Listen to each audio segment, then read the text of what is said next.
Hello বন্ধুরা, good morning. কি করছো তোমরা সবাই? এই দেখো, আমি আজকে সকাল সকাল ঘুম থেকে উঠেই এই গাছের পেছনে লেগেছি। নিচে অনেকগুলো গাছ ছিল, সেইগুলো সব ওপরে আনলাম, এখনও আনা বাকি এখনও। তো আর এই গাছটা ছাদেই ছিল বিনা যত্নে।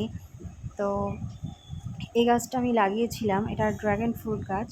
তো এই গাছটা আমি মোটামুটি 2 বছর আগে লাগিয়েছিলাম। গাছটা অনেক বড় হয়ে গেছিলো, গাছটা খুব সুন্দর ছিল, অনেক ফুলও কিন্তু এসেছিলো। শুধুমাত্র যত্নের অভাবে ফুলে মানে এই ফুলে কিন্তু প্রচণ্ড পিঁপড়ে হয়, যার কারণে ফুলগুলো নষ্ট হয়ে গেছিলো। কিন্তু গাছটা খুব সুন্দর ছিল। তারপর মাঝখানে এই আমাদের ওপরে কাজ হলো, যখন মিস্ত্রিরা কাজ করছিল, তখন এই গাছটাকে ওরা চিলেকোঠার ওপরে তুলে দিয়ে গাছটাকে পুরো নষ্ট করে দিয়েছিল, পুরো ভেঙে চুরে পুরো নষ্ট করে দিয়েছে দেখতে। আর এই যে দেখো, এখান দিয়ে একটা নয়নতারা গাছ বেরিয়েছে। এই গাছটা কিন্তু কোনো যত্নে কোনো লাগানো হয়নি, গাছটা এমনি এখান দিয়ে একটা চারা বেরিয়েছিল। আর গাছটা দেখো জাস্ট, এত ফুল হয় গাছটাতে। সকালে পুজো দেওয়া হয়েছে, তো সব তোলা হয়নি, এই কটা এখনও রয়েছে। প্রচুর ফুল হয়, প্রচুর ফুল। আর এই যে জবা গাছগুলো আমি রিসেন্টলি এনে লাগিয়েছিলাম। এই গাছটা বেশ সতেজ হয়েছে, এই গাছটা ছাদের পরেই ছিল। আর এখানে হয়েছিল একটা কদম গাছ, অনেক বড় কদম গাছ হয়ে গিয়েছিল, ফুল ফোটার মতো অবস্থা। তো বাবা আবার সেদিনকে কেটে দিয়েছে, তো তোমাদের দেখানোর আগেই বাবা কেটে দিয়েছে, তো আর দেখাতে পারলাম না গাছটা। এবার এই গোড়াটাকে টেনে টেনে তুলতে হবে আমাকে। যাই হোক, এখন এই ড্রাগন ফ্রুট গাছটার পরিচর্যাই করব।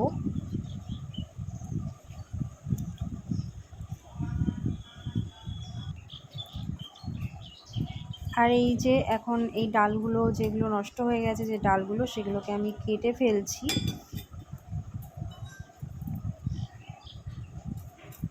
ড্রাগন ফ্রুট গাছের কিন্তু প্রচণ্ড যত্ন লাগে, যত্ন ছাড়া কিন্তু এই গাছে ফল ধরানো কিন্তু অসম্ভব, অনেক যত্ন করতে হয়। এই দেখো, এখনও একটা ফুল হয়েছে, ভাবতে পারছি না বিনা যত্নে গাছ রয়েছে, 2 বছর ধরে এইভাবেই পড়ে রয়েছে গাছটা। তো তাও দেখো ফুল হয়েছে, কিন্তু ফুলটা এমনভাবে হয়েছে এটাও থাকবে না, এটা নষ্ট হয়ে যাবে।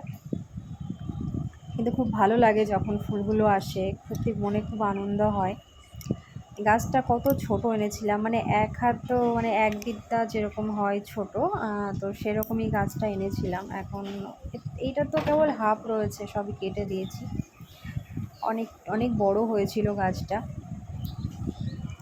তো এখন গাছটা একটু পরিষ্কার করছি, প্রচুর ঘাস হয়ে যায় এর ভেতরে, ঘাসগুলো পরিষ্কার করা হয়নি। তো এত রোদ দিয়েছে মাঝে, তো ঘাসগুলো সব মরে গিয়েছে, তো এখন একটু পরিষ্কার করতে সুবিধা হচ্ছে। আর এই দেখো, এই ডালগুলো এমনিতেই ফেলা ছিল, আমি মাঝখানে অনেক ডাল কেটে দিয়েছিলাম, তো সেইগুলো ফেলা হয়নি, ভেতরেই ছিল। তো ওখান থেকেই ছোট ছোট কত সুন্দর চারা বেরিয়েছে দেখো, এত সুন্দর লাগছে চারাগুলো দেখতে। এইগুলো লাগিয়ে দিলে এগুলোর থেকে আবার গাছ হয়ে যাবে।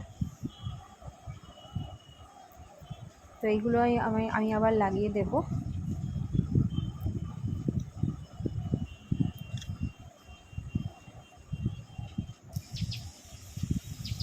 এই যে মোটামুটি পরিষ্কার করে দিয়েছি, এবার দেখি কতটা কী করতে পারি। এবার ওষুধ দিতে হবে একটু, সারটা না দিলে কিন্তু ড্রাগন ফ্রুট করা কিন্তু মুশকিলের ব্যাপার, প্রচুর যত্ন লাগে এতে, প্রচুর যত্ন। আর ফুলটাকে দেখে সত্যিই খুব ভালো লাগছে, কিন্তু এমনভাবে হয়েছে, ওই যে জালটা রয়েছে, জালের ভেতর দিয়ে ফুলটা বেরিয়ে গেছে। এখন জালটা না কাটলে ফুলটা থাকবে না, ফুলটা পড়েই যাবে, আস্তে আস্তে বড় হবে, পড়ে যাবে ফুলটা। এই যে এই জালটা কাটতে হবে এখন।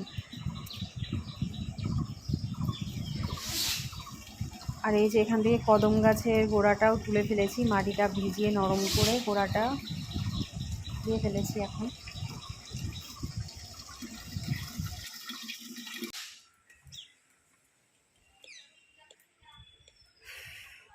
খুব রোদ এখন বাইরে, দেখতেই পাচ্ছ পুরো প্রচুর রোদ এখন ছাদে। তো ছাতা নিয়ে চলে এসেছি।